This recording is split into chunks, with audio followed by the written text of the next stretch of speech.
Okay, a few words about the wind. The wind probably screws you 50% of the time, and it helps you 50% of the time. If you spent all your time trying to walk and be, downwind and walk into the wind all the time, you're going to walk in circles. So I don't worry about the wind all that much. Most of the time, the only time I might really freak out about is if I'm in a tree stand and I'm worried about a deer coming from a certain direction and I don't want the wind to be there. That makes sense.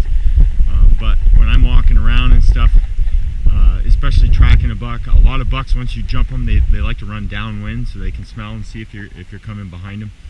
And in a scenario like that, it doesn't matter. You have to go downwind and just follow them downwind. That's just what you got to do.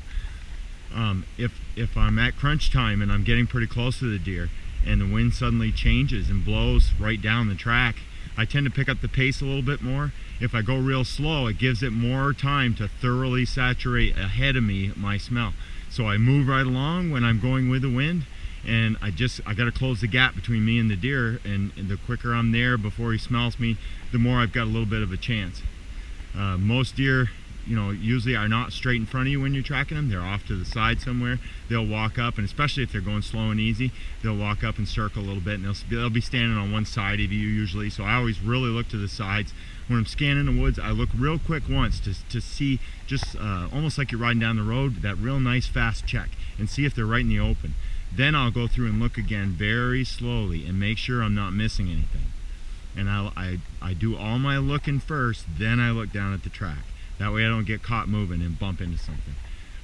The wind, I don't worry about it too much. My smell, I don't think you can outdo a deer's sense of smell. They're so good. One little molecule and they know.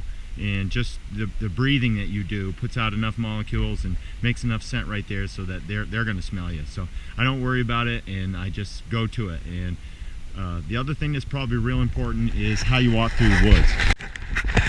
When you come to a spot like this and you've got to decide which way to go and how to go, I'm going to walk where I'm making the least amount of noise, and I'm also keeping my shot lanes open. So if something jumps up and runs, I've got a chance to shoot it, or at least I've got a chance to see it and see if it's something that I'm looking for, a deer that I'm looking for. So it's real important to pick paths that are good and quiet and that keep you in the shooting lanes all the time. I don't like to get in someplace real thick and I can't shoot. If I jump something and it swings out around, I don't stand a chance. But if I'm swinging out around and something comes out of there, and when it gets in the open, I've got a chance that I want to walk that way. So how you pick your path through the woods is real important. I pick the quietest with the best shooting lanes all the time.